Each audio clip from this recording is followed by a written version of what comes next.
আমার আপনার নবীর কলিজার টুকরা মেয়ে, যার ব্যাপারে নবীজি বলেছেন ফাতেমা তু বিদআতুম মিন্নি। আল্লাহর নবী মদিনার মসজিদে তিনি ফাতেমার বিয়ে এলান করলেন। ফাতেমাকে বিয়ে দেওয়ার কথা জানানো মাত্রই সাহাবায়ে কেরামের ভিতরে অনেকেই মনে মনে প্রস্তাব দেওয়ার চিন্তা করলেন। এমনকি তারা প্রস্তাব দিলেন আবু বকর সিদ্দিক রাদিয়াল্লাহু তাআলা আনহু থেকে নিয়া অনেক বড় বড় জলিলুল কদর সাহাবী, নবীর মেয়ে কলিজার টুকরা মেয়ে খাতুনে জান্নাত ফাতেমা রাদিয়াল্লাহু তাআলা আনহাকে বিয়ে করার প্রস্তাব নবীজির কাছে পেশ করেছেন। কিন্তু মায়ার নবী, দয়ার নবী কারো প্রস্তাব তিনি গ্রহণ করেন না। শুধু তাই নয়, অনেক বড় বড় ধনীর ছেলেরা, শিল্পপতি, রাজপতি, কোটিপতি, তারাও নবীজির কাছে বিয়ের প্রস্তাব দিল। কিন্তু নবীজি কারো প্রস্তাবে রাজি হন না। আল্লাহর নবী ঘোষণা দিলেন ফাতেমাকে বিয়ে দিবেন, কিন্তু যতই প্রস্তাব আসে নবীজি কোনো প্রস্তাবে রাজি হন না। সাহাবায়ে কেরাম এবার মনে মনে ভাবতে লাগলেন, তাহলে নবী মনে মনে নবী কাউকে ঠিক করে রেখেছেন। আল্লাহর নবী মনে হয় মন থেকে কারো প্রস্তাব তিনি চাইতেছেন। কে সে কার জন্য নবী অপেক্ষায়? কে সে কার জন্য নবী অপেক্ষায়? উসমান গনি আলী রাদিয়াল্লাহু তাআলা আনহুকে বলে, আলী তুমি একটু বিয়ের প্রস্তাব দাও। এরে আলী, আমার মন বলে তুমি যদি বিয়ের প্রস্তাব দাও তাহলে নবীজি গ্রহণ করবে। আলী রাদিয়াল্লাহু তাআলা আনহু বলতেছে, উসমান আপনি এটা কেমন কথা বললেন? আমি বিয়ের প্রস্তাব দিব, এত বড় দুঃসাহস আমার? কেমন করে এটা তুমি ভাবছো? আরে আমার ঘর কই, বাড়ি কই, খাই কই, ঘুমাই কই জানোনি? আমি তো আল্লাহর নবীর ঘরেই থাকি, নবীর ঘরেই খাই। নবীজি আমাকে ছোট থেকে পালতেছেন। আল্লাহর নবী রহমতের নবীর সম্পর্কে আলী হলেন চাচাতো ভাই। নবীজির আপন চাচা আবু তালিব, আবু তালিবের সন্তান হলেন আলী রাদিয়াল্লাহু তাআলা আনহু। আল্লাহর নবীকে ছোটবেলা লালন পালন করেছেন নবীর চাচা আবু তালিব। আর আবু তালিবের সন্তান হযরত আলী রাদিয়াল্লাহু তাআলা আনহু। ইনি ছোটবেলায় আবু তালিব মারা গেলেন। বাবা মারা যাওয়ার পর নবীজি আলীর দায়িত্ব নিজে নিলেন। চাচা নবীকে পালছেন, এবার আলীকে নবী পালতেছেন। ছোট্ট থেকে মায়া করে করে বড় করলেন। নবীর ঘরেই থাকেন, নবীর ঘরেই খান। হাত খরচের জন্য যদি কিছু টাকা পয়সার প্রয়োজন হয় তাও তিনি নবীর কাছ থেকেই চেয়ে নেন। আলী রাদিয়াল্লাহু তাআলা আনহু বলতেছে, উসমান এটা কেমনে সম্ভব? এটা কিভাবে সম্ভব? কোন সাহসে আমি বিয়ের প্রস্তাব দিব?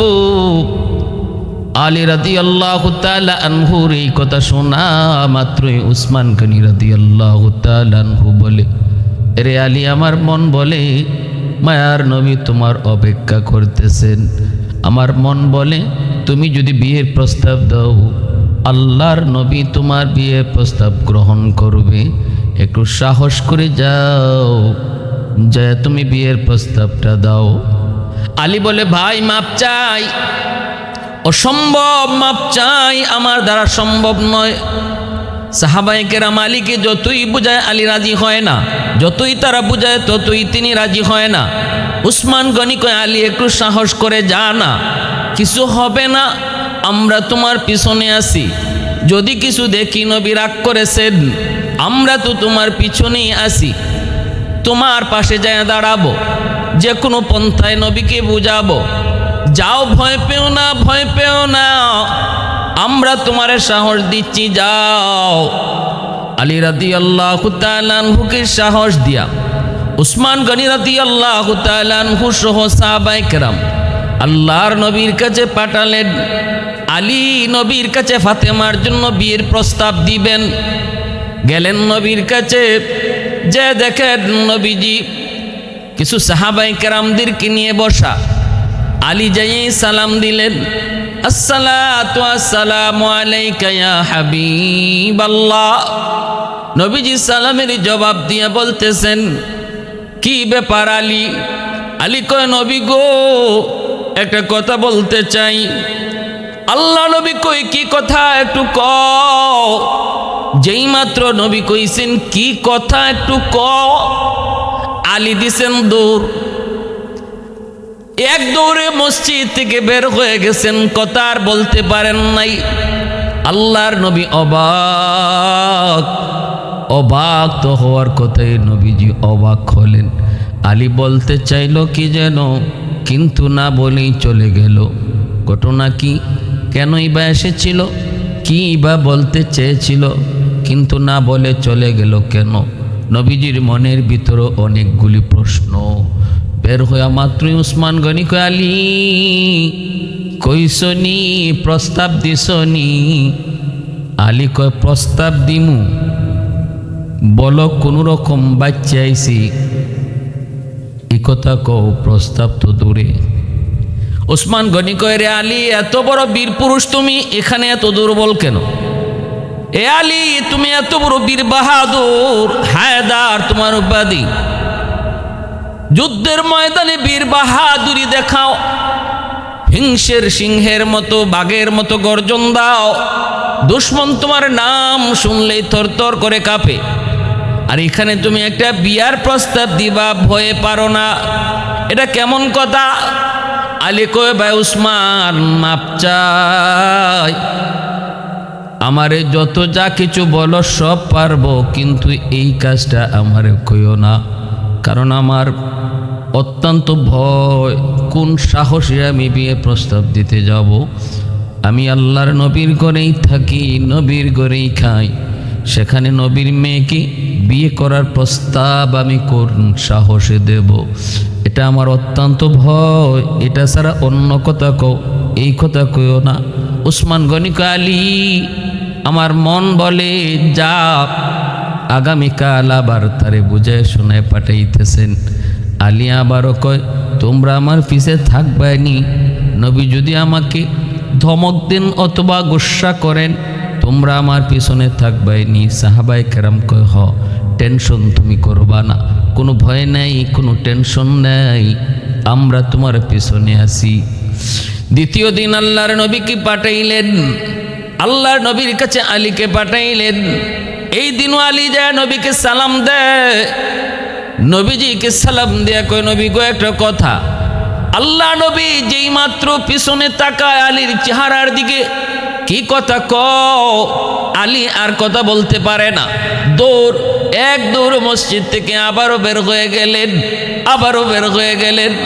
উসমান কে, আলী কইসনি? কয়, মাপ চাই, পারি না, এই বিষয়ে আমারে আর তোমরা রিকোয়েস্ট করো না। নবীজি আমার দিকে তাকানো মাত্রই আমি আমার কথা ভুলে যাই, ভয়ে আমি আতঙ্কিত হয়ে পড়ি, কলিজা কেঁপে উঠে। না না, এমন কথা বইল না। জাননি ফাতেমাকে সাইয়্যিদাতু নিসাই আহলিল জান্নাহ, জান্নাতের সকল মহিলাদের সরদারি নিজার উপাধি, এত সম্মানী, এত দামি ফাতেমা, আমি কোন সাহসে তার বিয়ের প্রস্তাব দেই?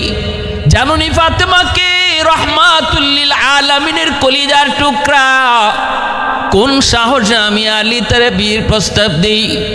উসমান গনি কয়, আলী ভয় পাইস না, আমার মন বলে তুই একটু সাহস করে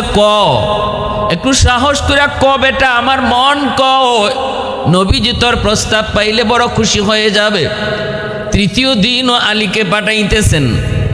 এইবার নবীজি মনে মনে সিদ্ধান্ত নিয়েছেন, আলী 2 দিন আসলো, কথা কইব, আমি তাকানো মাত্রই দৌড় দেয়। ঘটনা কি বলতে চায় বলে না কেন? কেনই বা আসলোই যখন বলল না কেন? ঠিক আছে, আগামীকাল যদি আসে দেখব না কইয়া যায় কেমনে। তৃতীয় দিন আলী যখন আইছেন, সালাম দিয়া নবীর পাশে বইসা যখন কয়, নবী গো একটা কথা। আল্লাহ নবী মুখ ফিরা তাকান নাই, নবীজি মুখটা অন্যদিকে রাইকেই আগে হাত দিয়া থাপা দিয়া আলীর হাতটা ধরছেন। আলীর হাতটা নবী থাপা দিয়া ধরছেন, ধইরে নবীজি চেহারা ঘুরাইছেন। ঘুরায় নবী বলতেছেন, আলী এবার কি বলতে চাও? 2 দিন আইসো, কথা কইবা না, কইয়া তুমি দৌড় দিয়ে চলে যাও। আজ তোমাকে সারাসারি নেই, আজ তোমাকে যেতে দিব না, বলতেই হবে তুমি কি বলতে চাও। আলী রাদিয়াল্লাহু তাআলা আনহু ভয়ে কাঁপতেছেন। ওগো নবীজি একটু হাতটা ছাড়েন। নবীজি কয়, হাত সারাসারি নাই, হাত ছাড়বো না, আগে বলো কি বলতে চাও, বলো, না বললে সারাসারি নাই। আল্লাহ নবী যখন শক্ত করে হাতটা ধরলেন, আলী বুঝে গেলেন এবার আর সারাসারি নাই, এবার আর ছুটাছুটি নাই, এবার আর দৌড় দেওয়ার কোনো সুযোগ নাই, কথা বলতেই হবে। আলী বলতেছেন, নবী গো বলবো, কিন্তু কি বলবো ভুলে গেছি।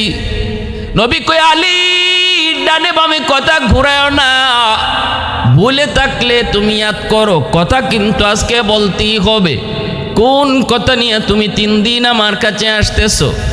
নবী যখন শক্ত করে ধরলেন আর বলতেছেন কোনো সারাসারি নাই, আলী বুঝে গেলেন না বইলা কোনো উপায় নাই। আলী সাহস করে কয়, নবী গো আপনি কয়েকদিন আগে ফাতেমার বিয়ের ঘোষণা দিছেন। আল্লাহর নবী কয়, হ আমি তো ঘোষণা দিছি, কেন কোনো উপযুক্ত পাত্র পাইছো নাকি? আলী মাথাটা নিচের দিকে দিয়া লজ্জায় তিনি কইতেছেন, নবী গো কেমনে কই, আমি নিজেই প্রস্তাব দিতেছি, আমি নিজে একজন প্রার্থী, কিন্তু কোন সাহসে কই, সাহস হয় না, ভয় পাই। আল্লাহর নবীকে যেই মাত্র মনের কথাটা শোনায় দিছেন, দিনের নবী মায়ার নবী টান দিয়ে বুকে জড়ায় নিছেন। নবী বুকে জড়ায় নিয়ে কপালে চুমো খায়, কয়, আলী আয় আমার বুকে আয়, আয় আমার বুকে আয়, আমি তো এই প্রস্তাবটার জন্যই এতদিন পর্যন্ত অপেক্ষায় রে, কারণ আসমানের মালিক তোমার সাথে আমার ফাতেমাকে বিয়ে দেওয়ার ইশারা দিয়েছে।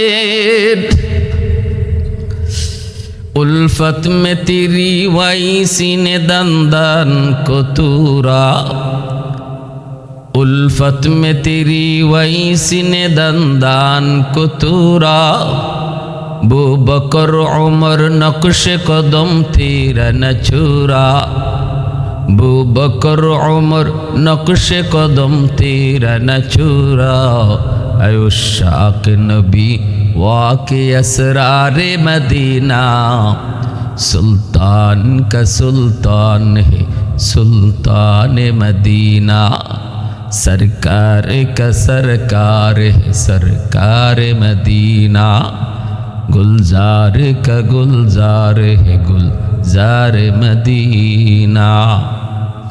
আল্লাহ নবী কয়, আলী আয় আমার বুকে আয়।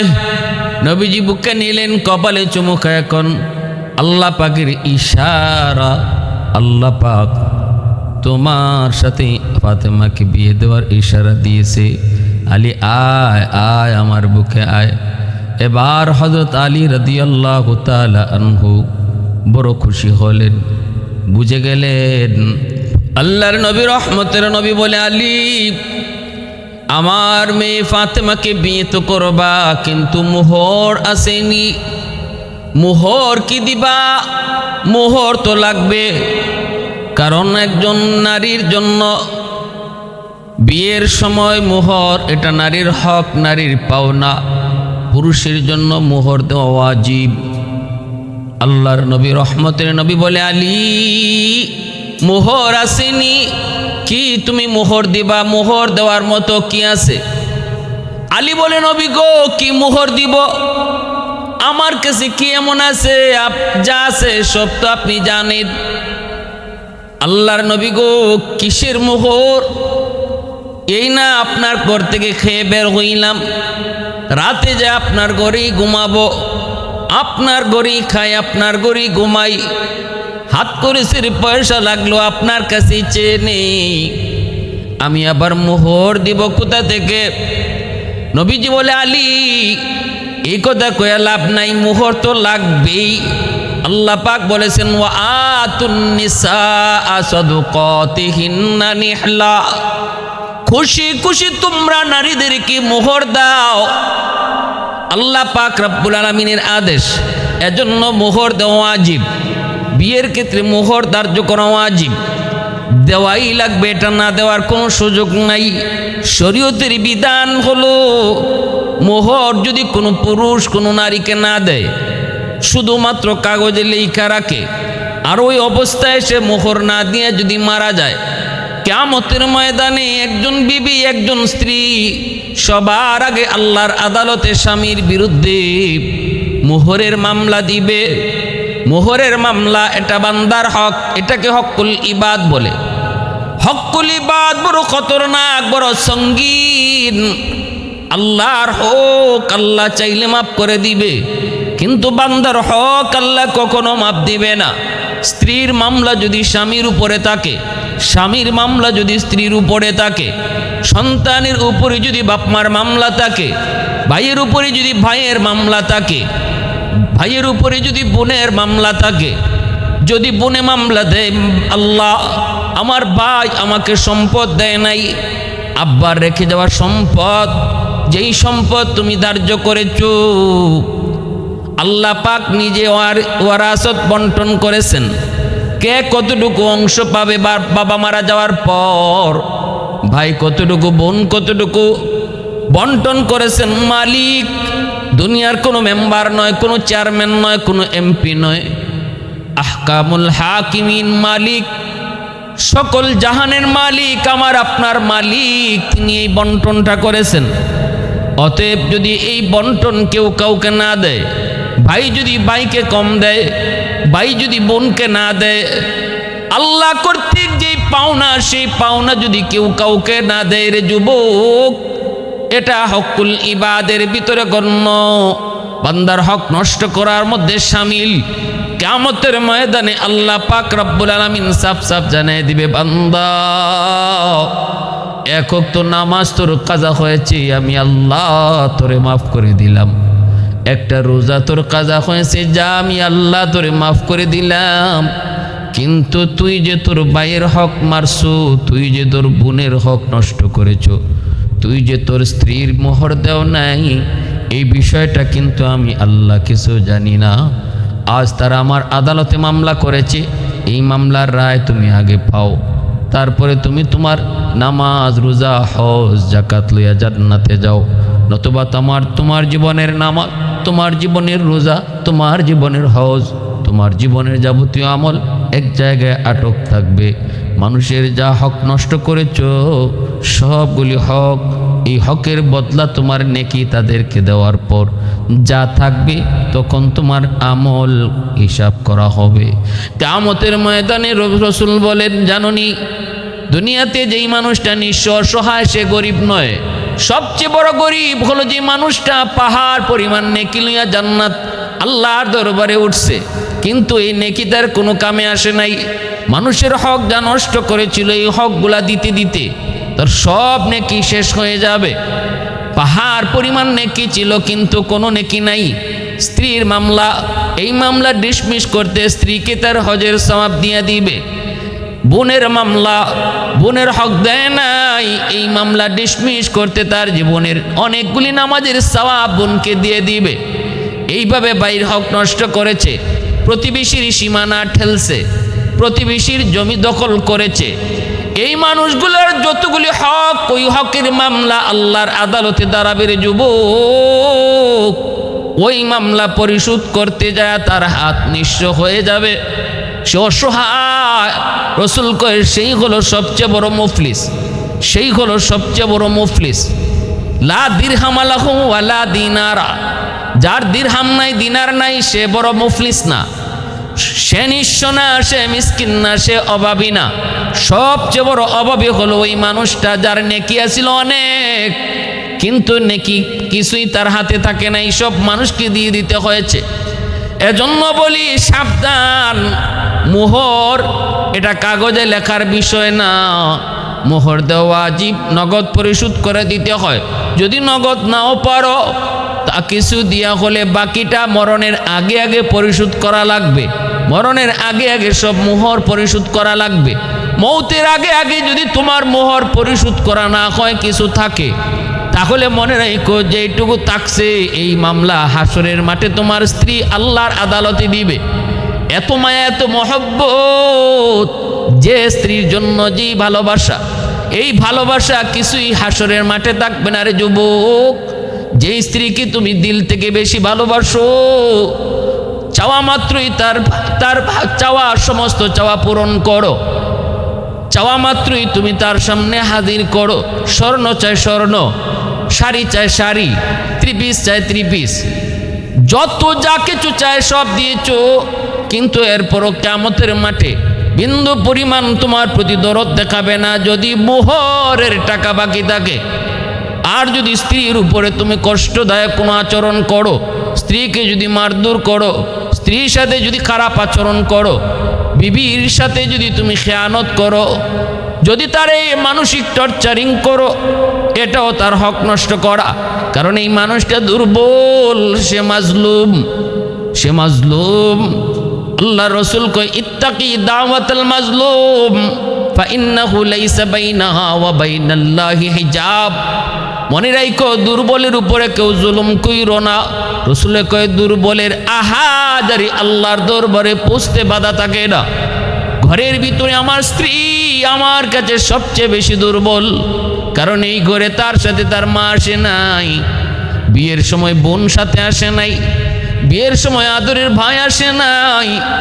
যেই মানুষগুলার ভালোবাসা পেয়ে বাবার বাড়িতে ছোট্ট থেকে বড় হয়েছে, সেই মানুষগুলার মহব্বতকে চিরদিনের জন্য কোরবানি দিয়া একজন নববধূ শুধুমাত্র স্বামীর হাত ধুইয়া স্বামীর ঘরে চলে এসেছে। এই বাড়ির মানুষগুলি কেমন কিছুই জানে না, শুধুমাত্র স্বামীর ভালোবাসা পাওয়ার আশায়।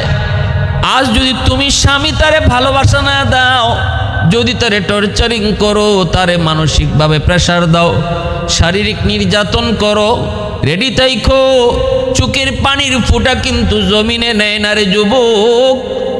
একজন দুর্বল নারীর চোখের পানির ফোঁটা দুনিয়ার মাটি গ্রহণ করে না, আল্লাহর আদালতের ফাইলে গিয়ে জমা হয়। মামলা বড় জটিল থেকে জটিল হয়, হকুল ইবাদের মামলায় সামিল হয়। অতএব মাপ পাওয়ার সুযোগ নাই। সাবধান সাবধান, কেউ কারো হক নষ্ট করবা না। বুদ্ধিমান মরণের আগে আগে মানুষের হক পরিশোধ করে যায়। কথার দ্বারা যদি কাউকে কষ্ট দেয়, মরণের আগে আগে মাপ চেয়ে দেয়। টাকা পয়সার লেনদেন, জমি জমার লেনদেনে যদি খেয়ানত করে, বুদ্ধিমান মরণের আগে আগে সেটা পরিশোধ করে ফিরাইয়া দেয়। আর অবুধ আর নির্বুধ মানুষের মামলা কাঁধে লইয়া কবরে ঢুকে, অথচ এই রেখে যাওয়ার সম্পদ সে ভোগ করে না, ভোগ করে তার সন্তান, তার ওয়ারিস। এই সন্তানেরা বাবার কবরের হালত জানে না, সন্তানেরা কবরের হালত বাবার জানে না।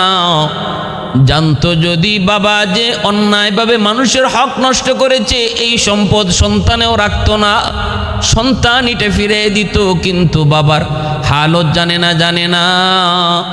এজন্য বলি যুবক ও আল্লাহর গোলাম বাবাজিরা, একটু দিলটা নরম করে কথাগুলি বোঝার চেষ্টা করো, চেষ্টা করো।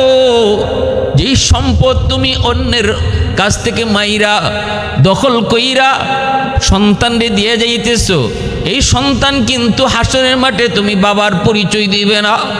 হাসরের ময়দানে আদরের স্ত্রী স্বামীর পরিচয় দেয় না, হাসরের ময়দানে ভাই ভাইয়ের পরিচয় দেয় না।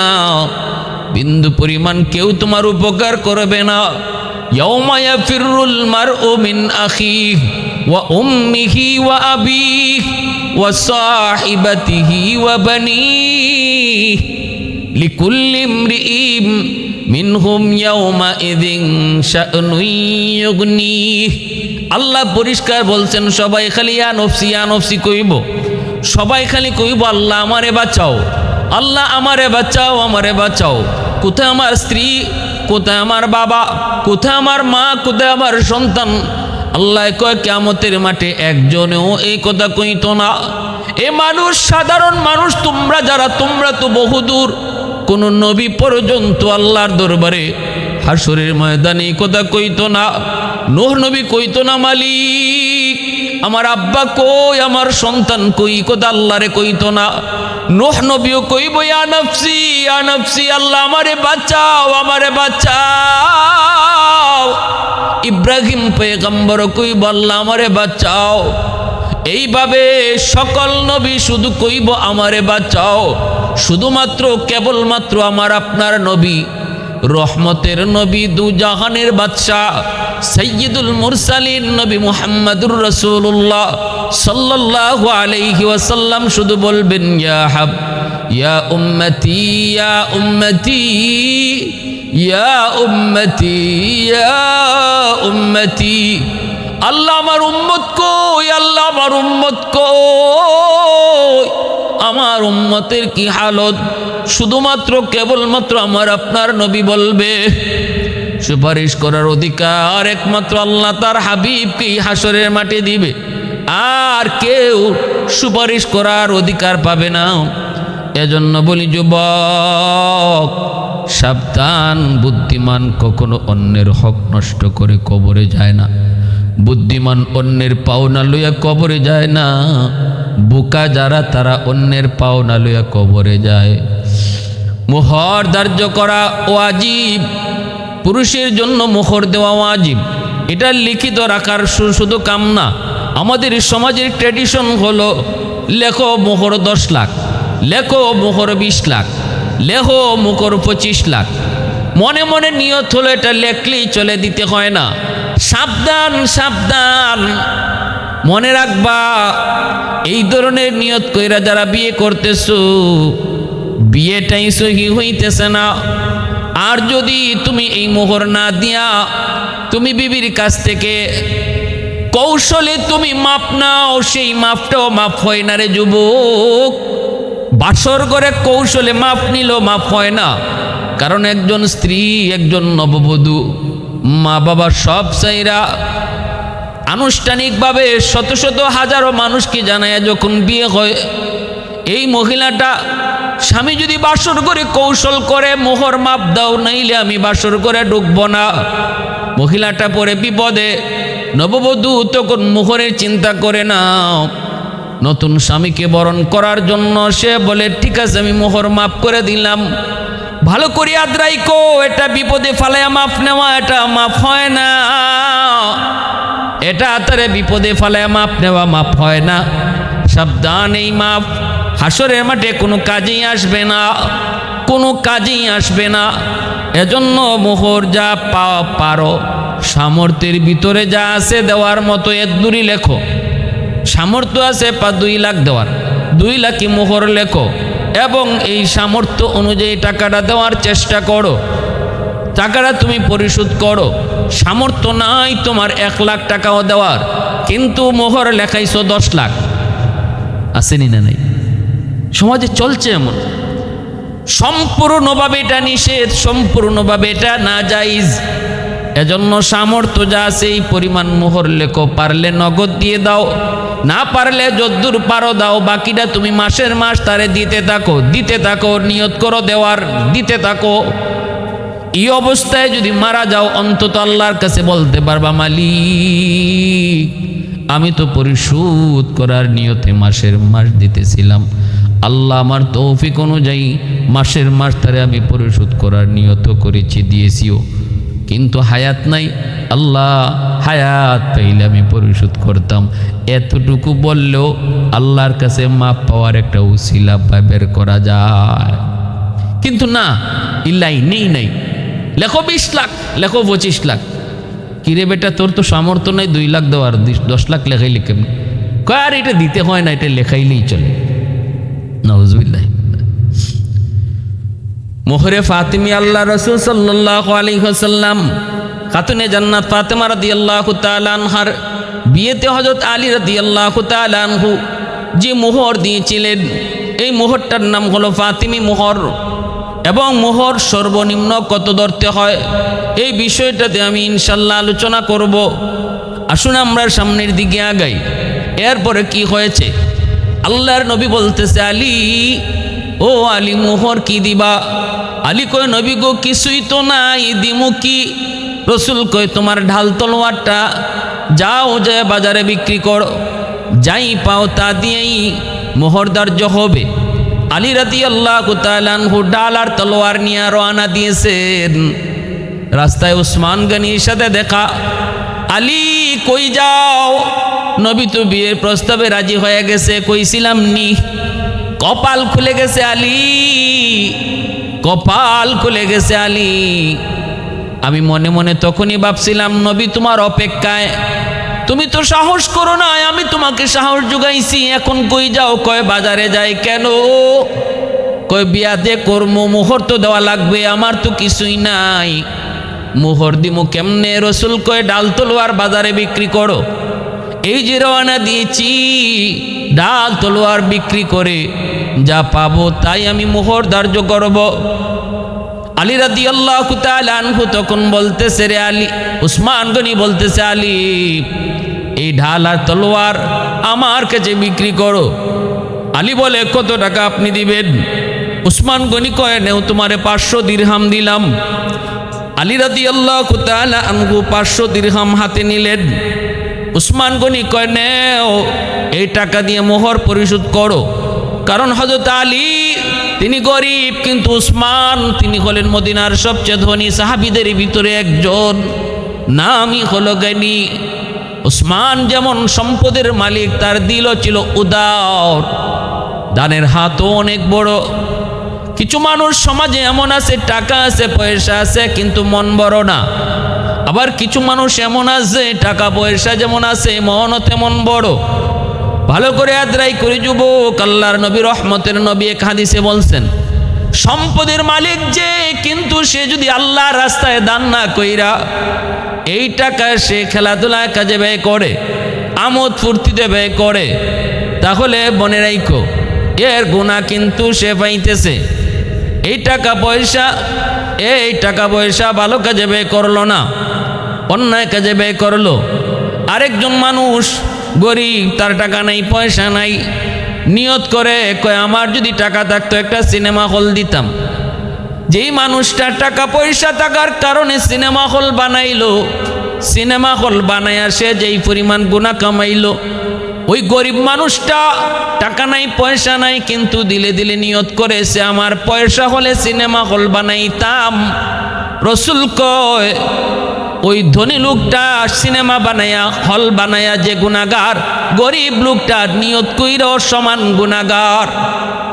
ঠিক তেমনি ভাবে একজন ধনী মানুষ আল্লাহর রাস্তায় দান করে, আর গরিব আফসোস করে, আল্লাহ আমার কাছেও যদি পয়সা থাকতো আমিও তোমার রাস্তায় এরকম দান করতাম। রসুল কয়, ধনী দান কইরা যেই পরিমাণ সওয়াব পাইল, গরিব নিয়ত কইরাও সমান সওয়াব পায়া গেল।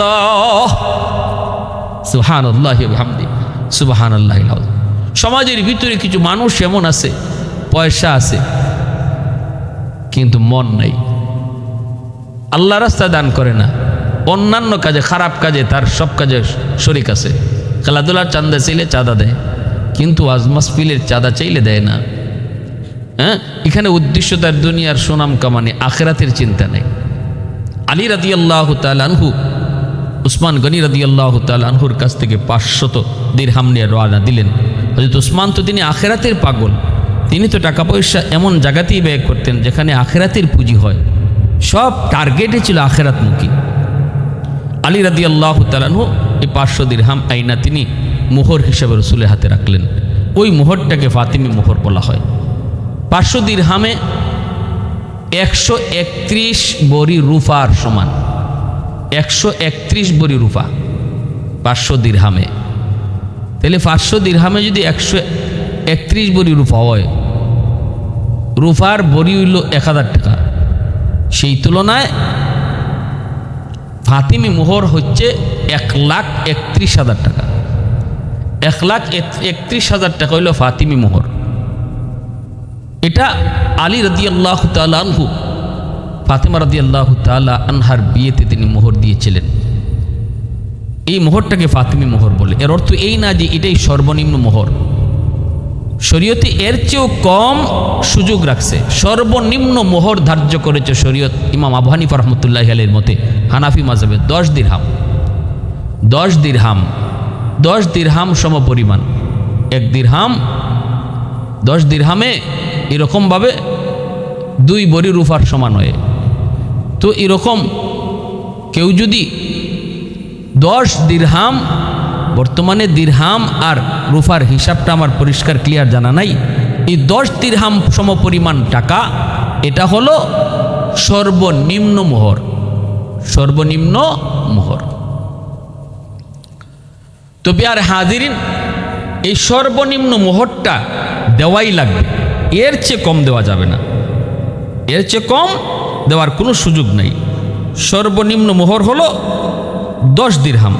আলী রাদিয়াল্লাহু তাআলা আনহু যে মোহরটা ধার্য করেছিলেন, যে মোহরটা দিয়েছিলেন, এই মোহরটা হলো ফাতিমি মোহর।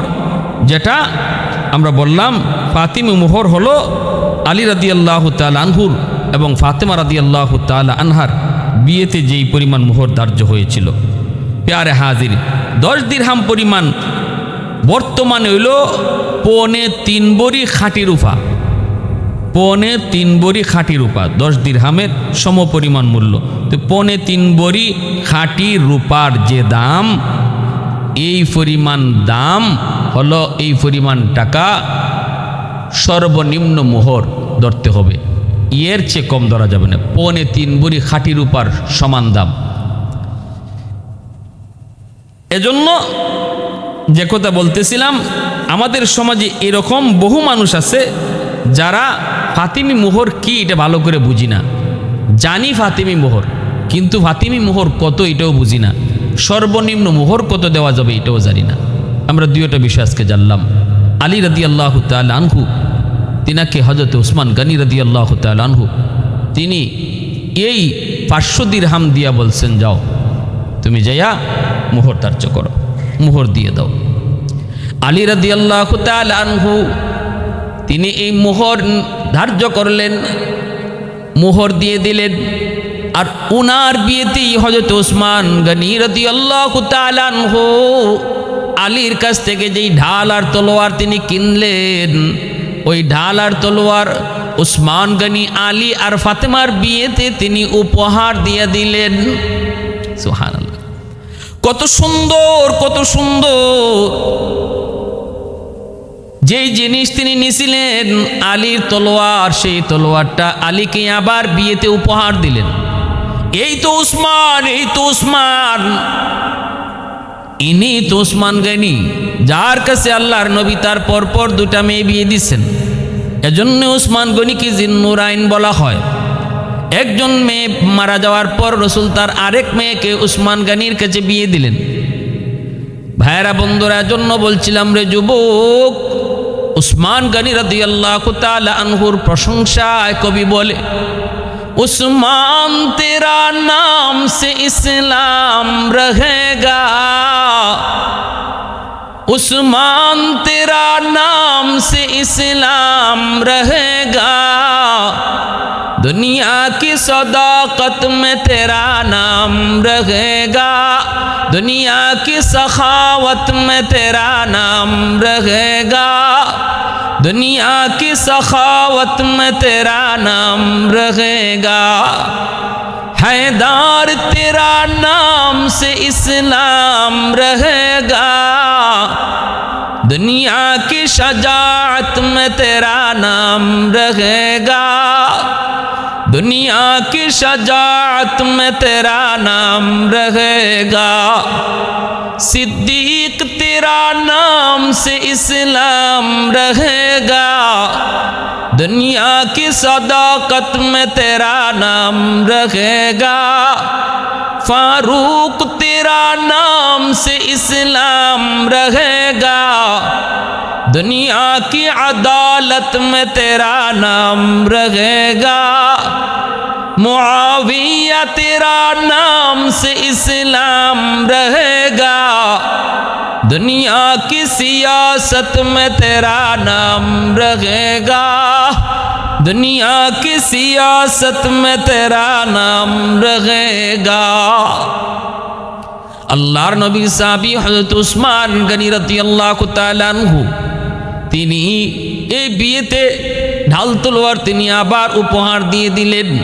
বিবাহ হয়ে গেল, এত সুন্দর সুন্নতি বিবাহ। আল্লাহ নবী বিয়ে দেওয়ার পর নবীজি আলীর কানে কানে নিয়ে বলতেছেন, আলী রে, ও আলী, জানো নি আজ আমি তোমার কাছে কারে দিছি? নবী গো, আপনার কলিজার টুকরা মেয়ে ফাতেমা। রসুল কয়, আলী, শুধু আমার ফাতেমা মেয়ে না, হুয়া বিদা, ফাতেমা তু বিদা মিন্নি, ফাতেমা আমার কলিজা, কলিজা। রে আলী, আমার কলিজাটা তোরে দিয়ে দিছি। ফাতেমা যদি কষ্ট পায় মনে রাখবে আমি রসুল কষ্ট পেয়েছি। ফাতেমা যদি খুশি থাকে আমি রসুল খুশি থাকবো। রসুল আবার ফাতেমাকে কানে কানে নিয়ে কইতেছে, ফাতেমা জানো নি, ও ফাতেমা, কার কাছে তোমাকে বিয়ে দিয়েছি? এ তো সে আলী যার উপাধি হলো হায়দার, এ তো সে আলী যার উপাধি হলো হায়দার। আলী তো আমারই কাছে লালিত পালিত, আমারই অনেক আদরের কলিজা। ফাতেমা সাবধান, স্বামীর মনে কষ্ট দিও না। স্বামীর মাইনা চইল, স্বামীর সন্তুষ্টির উপরে স্ত্রীর জান্নাত ওয়াজিব। যেই মহিলার উপরে স্বামী সন্তুষ্ট, এই মহিলা রসুল কয় মরতে দেরি, জান্নাত পাইতে দেরি হয় না। আল্লাহ রসুল কয়, সাবধান দুনিয়ার নারীরা, যদি আল্লাহ আমারে আদেশ দিত, যদি আল্লাহ আমার এই সুযোগ দিত, তাহলে আমি বলতাম, স্ত্রীরা তোমরা তোমাদের স্বামীর সেজদা করো। আল্লাহ ছাড়া যদি কাউকে সেজদা করার হুকুম আমি পাইতাম, তাহলে বলতাম প্রত্যেকটা স্ত্রী যেন তার স্বামীকে সেজদা করে। এতটা সম্মান নবীজি দিয়েছেন। দুজনকে দুই দিক দিয়ে বুঝে আল্লাহ রসুল দিয়ে দিলেন। এত সুন্দর সংসার হলো, এত সুন্দর সংসার, এত শান্তির সংসার। খাতুনে জান্নাত কয়, আমার স্বামীর ঘরে টাকা ছিল না, পয়সা ছিল না গো। আমার স্বামী আলীর ঘরে পয়সা ছিল না, টাকা ছিল না, ধন ছিল না, দৌলত ছিল না। আমি ঘরে কাম করে করে আমার হাতে দাগ ফেলাইয়া দিছি। কিন্তু দুনিয়ার মানুষ জানোনি, জানোনি আমার ঘরটা পুরা ভালোবাসায় ভরপুর ছিল গো। আমার স্বামীর বুক ভরা ভালোবাসা আমি পেয়েছি। একজন স্ত্রী তার স্বামীর ঘরে সবচেয়ে বড় আনন্দের বিষয় হলো, একজন স্ত্রীর জন্য সবচেয়ে সুখের সুখ হলো স্বামীর বুক ভরা ভালোবাসা। স্বামী যদি গরিব হয়, স্বামী যদি রিক্সা চালক হয়, কিন্তু স্ত্রীকে যদি বুক ভরে ভালোবাসে, এই স্ত্রী হলো দুনিয়াতে সবচেয়ে সুখী।